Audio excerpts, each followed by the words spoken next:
तो स्टार्ट करते हैं ज़ेज़बेल 2 चैप्टर 1। तो हमें पहले ही पेज में दिखाया जाता है कि दो जने भाग रहे होते हैं अपने एक कुत्ते के साथ, जिसमें एक जना कहता है कि जल्दी करो, बस थोड़ा दूर और है। ठीक है। और फिर विलेनियस अंदाज में किसी की एंट्री होती है। वेल, मुझे पता नहीं था कि जहाँ पे कुछ ऐसी जगह होगी। इंटरेस्टिंग। पर वो दोनों भाग ही रहे होते हैं, पर इतने में ही वो दुश्मन अपने हाथों में एक पत्थर उठाता है, पर वो दोनों नोटिस कर लेते हैं और वो दुश्मन उन पर वो पत्थर फेंक देता है, जिससे कि वह पत्थर बहुत तेजी से उस छोटी बच्ची के हाथ पे लग जाता है और वो जमीन पे अपने भाई के साथ गिर जाती है। और फिर उसकी साथी उसको पुकारती है, ज़ैली। पर ज़ैली की हालत बहुत खराब हो चुकी होती है, क्योंकि उसका हाथ टूटा हुआ नजर आ रहा होता है और वो बहुत दर्द में तड़प रही होती है। और फिर भयानक सा दिखने वाला एक आदमी उससे कहता है, तुम्हें क्या लगा जिगी, तुम मुझे बेवकूफ बना सकती हो? पर जिगी ज़ैली से कहती है, ज़ैगी उठो, पर तुम्हारा हाथ तो टूटा हुआ है, पर तुम्हारे पैर अभी तक सलामत है, क्या तुम भाग पाओगी? और फिर ज़ैली कहती है, हाँ मैं चल सकती हूँ। और फिर वो जैसे तैसे करके अपने पैरों पे खड़ी होती है और दोबारा भागती है। पर वो मॉन्स्टर जैसे दिखने वाला बहुत जोर से गुस्सा होता है और कहता है, तुम अभी भी सोचते हो कि तुम मुझसे बचकर भाग जाओगे? तो ये तुम्हारी सोच बिल्कुल गलत है। कितनी शर्म की बात है कि तुम भूल गए, मुझे देखो। पर वो दोनों ज़ैली और जिगी दोनों उसकी बातों से डर जाते हैं। पर जिगी कहती है, मैं पीछे नहीं देखूंगी। पर ज़ैली कहती है, पर मेरी आंखें। और फिर वो कहता है, और याद करो, आखिर तुम किससे उलझ रहे हो? देखो मेरी शक्तिशाली रूप को। और ज़ैली उसका ये भयानक रूप देख के याद करने लगी है कि कैसे उसने टेड, चेरिस और रेन को मार दिया था और कैसे उसने मोमोडो वर्ल्ड में भूचाल मचा दिया था। और यही सब सोचकर वो बहुत दुखी हो जाती है और कपकपाने लग जाती है। और उस मॉन्स्टर का ये भयानक रूप देख के उन दोनों जिगी और ज़ैली को फाइटिंग पोजीशन में आना ही पड़ता है। और ये देख के वो मॉन्स्टर बोलता है, ये बात ज़ैली अल्मो को पकड़ो, मैं कुछ करती हूँ, मदद करो चेरिस। और फिर जिगी की बोतल अचानक चमकने लग जाती है और जिगी स्पेल कास्ट करती है, कांजू का फारू, जिससे कि वो बहुत सारी बुलेट्स में कन्वर्ट हो जाती हैं। और इसी को देखते हुए वो मॉन्स्टर कहता है, ओह क्या बात है, ओह तो तुमने अपना खास हथियार निकाल ही दिया, तो मैं भी क्यों रुकूं? मैं महान वे अपने खास स्पेल्स का इस्तेमाल करूंगा। राशिद। और फिर ज़ैली कहती है, ये स्पेल तो हमारे राजा का था।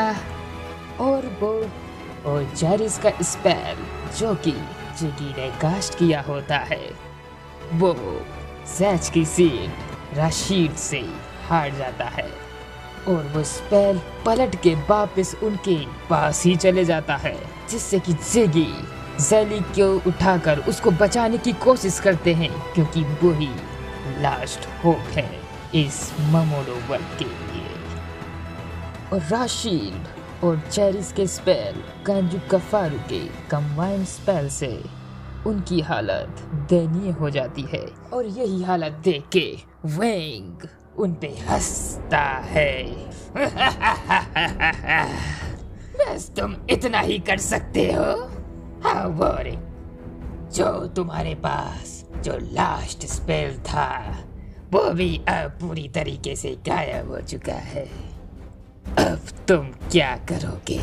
अब तो तुम भाग भी नहीं सकती हो, क्योंकि अब तुम्हारा पैर टूट चुका है। मुझे तो और आसानी होगी तुम सबका खात्मा करने में। लगता है यही अंत है तुम सबका। जाओ जहाँ मैंने तुम्हारे दोस्तों को पहुँचाया है। और फिर जिगी कहती है, मैं एक बहुत बड़ा रिस्क ले रही हूँ। यदि मुझे इन बच्चों को बचाना ही है तो मुझे ये सब करना ही होगा। मैं इन बच्चों के लिए अपनी जिंदगी भी कुर्बान कर सकती हूँ। सुनो जिली, तुम्हें इस आदमी को ढूंढना है जो इस पेपर में ड्रॉन है। और फिर जिली कहती है, क्या? किसको? इसको? ये एक इंसान है और इसका नाम कियोमारू है। बस अब वही एक उम्मीद की किरण है जो कि किंग का पार्टनर था। तुम्हें उसे ढूंढना होगा। इतना टफ बनने की कोई जरूरत नहीं है। लो मेरा भाला साहो। जेली से ये सब कह ही रही होती है। इतने में ही वैंग अपने स्पीयर से उसको मार देता है, जिससे उसके हाथ, उसका पेट कट जाता है। और जेली कहती है, जेगे। और जिगी के तो टुकड़े हो जाते हैं और वो वैंग खुश हो रहा होता है। मजा आया। पर जिगी पूरी तरीके से मरी नहीं होती है। उसने अपने आप को जैसे तैसे करके जिंदा रखा होता है और वो कह रही होती है जेली से, पर मैंने ये सब किस्से कहानियों में ही सुना है। क्या ये अभी तक जिंदा है? पर जिगी अपने कटे हुए हाथों को कंट्रोल कर लेती है और कहती है, हमने ये काम कभी ट्राई नहीं किया है। ये काम भी करेगा इसकी गारंटी मैं नहीं ले सकती। तो ये एक अजूबा ही होगा अगर ये काम कर जाता है, जो सिर्फ एक बार होता है। और फिर जिगी अपने कंट्रोल हाथ से उस मशीन को ऑपरेट करने लग जाती है और वो मशीन चलने भी लगती है। क्या? जिगी का कटा हुआ हाथ उस अजीब सी मशीन को चला रहा है? क्या है ये? क्या ये किसी तरीके का हथियार या बॉम्ब तो नहीं? यहाँ पे चल क्या रहा है? और फिर जिगी कहती है, हम मोडोस कभी नहीं हारेंगे। ये तुम सुन लो। और फिर उस मशीन से बहुत ज्यादा लाइट प्रोड्यूस होने लग जाती है। और फिर वैंग उस लाइट से बचने के लिए अपने हाथों को अपनी आंखों पे ढक लेता है। बहुत ज्यादा लाइट है। और फिर हमें दिखाया जाता है जिल। और फिर वैंग अपने पार्टनर जिल को पुकारता है और उससे कहता है, जिल इस कमरे में दोबारा रोशनी करो, रीफा। और फिर जिल अपने स्पेल से पूरे कमरे में उजाला कर देता है और हमें उस कमरे का फुल लुक देखने को मिलता है। अब क्या हुआ? और ये कौन सी जगह है? मुझे कहीं भी उनकी लाइफ एनर्जी महसूस नहीं हो रही है। मुझे नहीं लगता कि वो कहीं गायब हुए हैं। मुझे तो लगता है कि वो कहीं चले गए हैं। चलो मैं अपनी किताब में देखता हूँ। इसके मुताबिक ये बिल्डिंग रियू नाम के एक डीमन की थी। जिल, उनसे पूछो कि ये डिवाइस किस काम के लिए इस्तेमाल किया जाता था। और फिर जिल कहता है, मुझे ऑर्डर तो मत दो, मैं उनसे इस बारे में पूछूंगा। वो चाहे कहीं भी चले जाए, इससे कोई फर्क नहीं पड़ता। हम उनको ढूंढ ही लेंगे और उनको खत्म कर देंगे। और वैसे भी ये सब हमारा मिशन ही है कि हम सारे डीमंस को खत्म कर दें। हाँ। और फिर पेज चेंज होता है जहाँ जिली अपनी आंखें खोलती है और खुद को एक दूसरे ही वर्ल्ड में पाती है। मैं कहाँ हूँ? मैं तो इस जगह को कभी जानती ही नहीं हूँ। अल्मो, नीपी, शुक्र है तुम्हें कुछ भी नहीं हुआ, तुम ठीक हो। और वो बुरे लोग कहाँ गए? ओह, शुक्र है कि वो यहाँ नहीं है। जेगे, जेगे, जेगे उठ जाओ, जेगे। और फिर दूसरे पेज में जिली जिगी के लिए गड्ढा खोदती है और उसको उसमें वो दफनाने लगती है, वो भी बड़े दुख के साथ। और फिर जिली को जिगी की कही हुई बातें याद आने लग जाती हैं जो उसने लास्ट बार उससे कही थी। जैसे, जिली मेरी बात ध्यान से सुनो, इसमें जो आदमी ड्रोन है तुम्हें उसको ढूंढना होगा। ठीक है जिगी, मैं उसको ढूंढूंगी। और फिर जिली अपने टूटे हुए हाथ को देखती है कि कैसे वो अपने हाथ के लिए एक टेम्परेरी प्लास्टर बना सके कुछ लकड़ियों के साथ। और फिर जेली अपने भाई से कहती है, चलो चले ओल्मो, यदि हमने उस इंसान को ढूंढ लिया जिसका नाम कियोमारू है तो शायद वो हमारी मदद जरूर करेगा। और फिर जेली को चलते चलते एक टाउन नजर आता है और वो उस तरफ चलने लग जाती है। और फिर जेली उस टाउन पर पहुंच जाती है और जिली सबसे कियोमारू के बारे में पूछती है, पर कोई उसको सटीक आंसर नहीं दे पाता। पर वो एक लेडी के पास जाती है और फिर उससे पूछती है, पर वो लेडी उससे कहती है, ये तो कोई इजिप्शियन नाम नहीं लग रहा है, लगता है कोई बाहर का आदमी है। वो लेडी उसको वो कागज वापस दे देती है। फिर जेली को बहुत तेज भूख लगने लग जाती है और वो लेडी से बोलती है, क्या आपके पास कुछ खाने को है? क्या आप हमें थोड़ा बहुत खाने को दे सकती हैं? और फिर वो लेडी कहती है, हाँ, मैं अब और कुछ नहीं खरीद सकती, जाओ यहाँ से जाओ। और फिर वो कियोमारू के बारे में एक बूढ़े आदमी से पूछती है, पर पास में खड़े हुए बच्चे अल्मो का मजाक उड़ा रहे होते हैं और उसको मॉन्स्टर का बच्चा कहते हुए पुकारते रहते हैं। ये मुझे अजीब सा लग रहा है, तो निकलो जहाँ से। फिर जिली एक रेस्टोरेंट के बाहर खाना मांगने के लिए खड़े हो जाते हैं कि कोई उनको खाने के लिए कुछ दे दे, पर वहाँ का मालिक उसको कहता है, इस मॉन्स्टर जैसे दिखने वाले को मेरी नजरों से दूर रखो और मेरी दुकान को गंदा करना बंद करो, जाओ यहाँ से। और फिर जिगी भूखे पेट उदास मन से वहाँ से चले जाते हैं। और फिर हमें दूसरे पेज में दिखाया जाता है कि चारों तरफ जिली और उसके छोटे भाई की चर्चा हो रही होती है कि वो किसी कियोमारू नाम के शख्स को ढूंढ रहे होते हैं। पर एक बच्चा जो दुकान से कुछ खाने की चीज ले जा रहा होता है वह ये बात सुन लेता है और कुछ सोचने लग जाता है। और जिगी फुटपाथ पर बैठी हुई होती है और अल्मो से कह रही होती है, अल्मो मुझे माफ कर दो, मुझे पता है कि तुम बहुत भूखे होगे। और फिर वो बच्चा जो हमें प्रीवियस पेज में दिखाया जाता है वो अपीयर होता है और जिली से कहता है, क्या तुम वही हो ना जो कियोमारू को ढूंढ रही थी?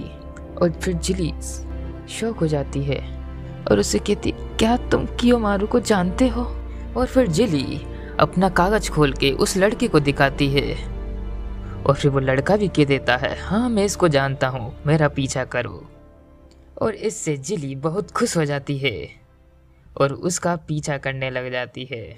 और फिर वो लड़का अपने अड्डे पे उसको ले जाता है जहाँ पे बहुत बुरे बुरे आदमी रहते हैं। और जिली अपना इंट्रोडक्शन सबको दे रही होती है और उससे पूछ रही होती है कि आप कियोमारू को जानते हैं, क्या आप कियोमारू हैं? पर सबको कियोमारू के बारे में कुछ पता नहीं होता है। और फिर उस ग्रुप का ग्रुप लीडर उस लड़के से कहता है, क्या तुम सबको एक लड़की मिली? हमें लड़के चाहिए हमारे इस मजदूरी के काम के लिए, क्या तुमको समझ में नहीं आया? फिर वो लड़का कहता है, आजकल कोई अपने घर से बाहर निकलता ही नहीं है, यही है जो मुझे मिला। लगता है मुझे इसके कुछ ज्यादा पैसे नहीं मिलेंगे। एक सेकंड रुको, इस लड़के को तो मैं बेच सकता हूँ, इसके मुझे ज्यादा अच्छे पैसे मिलेंगे। और फिर जिली अपने भाई को वापस देने की गुहार लगाने लग जाती है, नहीं अल्मो, क्या मतलब तुम कियोमारू नहीं हो और तुम्हारा इसको बेचने का क्या मतलब है? हम कैसे कियोमारू हो सकते हैं यार, हम इंसानों को बेचते हैं और तुम भी आगे चल के बिकने वाली हो और मजदूरों के भांति काम करोगी। वो तुमको काम करा करा के पूरा निचोड़ लेंगे, पर तुम्हारे पास सोने की जगह और थोड़ा बहुत खाना तो होगा। हे, इसको कहीं दूर रख दो। हाँ। और फिर जिली अल्मो को उसके हाथ से छुड़ा लेती है, नहीं तुम ऐसा नहीं कर सकते, मुझे मेरा भाई वापस दो। तुम छोटी बच्ची, ये ले। और वो ग्रुप का लीडर उसको बहुत तेज लात मारता है। रुको, इसको तो मैं सबक सिखाऊंगा। हाँ, नहीं रुक जाओ। और फिर जिली रोते रोते कहती है, जहाँ पे कोई कियोमारू नहीं है, यहाँ सिर्फ बुरे आदमी हैं जिसे पहले हमारे दुनिया में थे। ए बच्चे, चल। ले बच्चे, उस बच्चे से दूर हो जा। ये कुत्ता कहाँ से आ गया? अब क्या ये कुत्ता मुझसे लड़ेगा?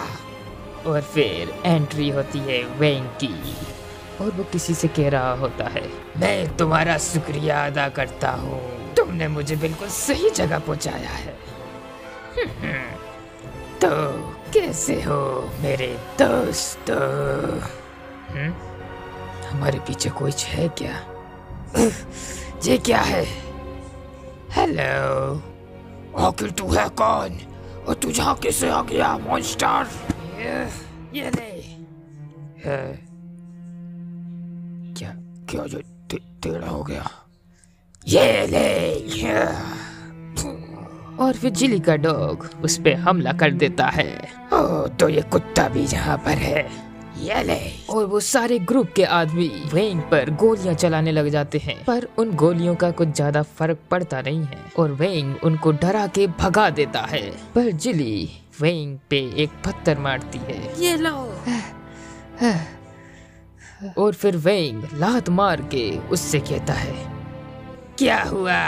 और फिर जिली वापस उठकर वो लोहे का डंडा उठाती है और वेंग पर मारने के लिए दौड़ती है। ओह, तो तुमने फाइनली मुझसे भागना छोड़ दिया और तुम्हें सच में लगता है कि तुम मुझे हरा दोगे? ये ले। मैं लड़ूंगी। है? कितना भी मैं चिल्ला लूं इससे कोई फर्क नहीं पड़ता। जहाँ पर कोई नहीं जो मुझे बचा सके।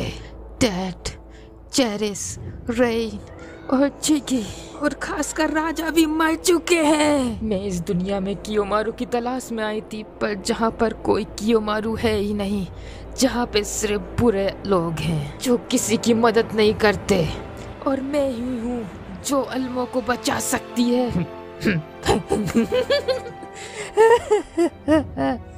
क्या बात है यार, क्या बात है। वाह, तुम्हारे पास सच में बहुत ज्यादा करेज है, पर इससे कोई फर्क नहीं पड़ता। मुझे बहुत पसंद है जब दुश्मन अपनी पीठ दिखाता है। चलो कोई बात नहीं, जोक्स असाइड, क्योंकि मैं हाल के साल तुमको मार दूंगा। मरने के लिए तैयार हो जाओ। और फिर अचानक किसी की एंट्री होती है और वो बोलता है, अच्छा है? वो आवाज, क्या ये तुम थे जेल? और फिर अचानक से वो लेडी आ जाती है जो पहले जेली से मिली थी और फिर वो कहती है, मैं तुम्हें यहाँ तो नहीं छोड़ सकती अब, जो भी तुमने यहाँ पर दिखाया है। पर मैंने जब उसको ये बात बताई कि तुम्हें कोई ढूंढ रहा है जिसमें एक ऐसा बच्चा है जो थोड़ा मॉन्स्टर की तरह दिखाई दे रहा होता है, तो उसी वक्त उसकी आंखें का कलर चेंज हो गया और उसने मुझसे कहा कि मुझे वो चाहिए, भले ही कुछ भी हो जाए। और इसी वजह से मैं तुमको ढूंढने गई, पर तुम तो यहाँ बहुत ही बड़ी मुश्किल में फंसे हुए हो, है ना? चलो तो यहाँ से निकलते हैं, जब तक कियोमारू इनको रोक के रखेगा। हाँ? कियोमारू? और फिर हमको दिखाया जाता है वेंग और कियो। मेरी बात ध्यान से सुनना जिली, जो आदमी इस कागज में ड्रोन है वो तुम्हें ढूंढना होगा। ये एक इंसान है, वह वही आदमी है जो हमें अंधकार से उजाले की तरफ ले जाएगा। और फिर जली कियो को देखकर भावुक हो जाती है और कहती है, यही है किंग का पार्टनर। तो समाप्त होता है ये चैप्टर। ज़ेज़वेल 2 बनाने की कोई ज़रूरत थी तो नहीं। चलो डिस्कस करते हैं टेलीग्राम पर, मैं लिंक डिस्क्रिप्शन में दे दूंगा। चलो तो वहाँ पे डिस्कस करते हैं कि क्या कैसे क्या हो रहा है। चलो तो फिर चलते हैं, बाय।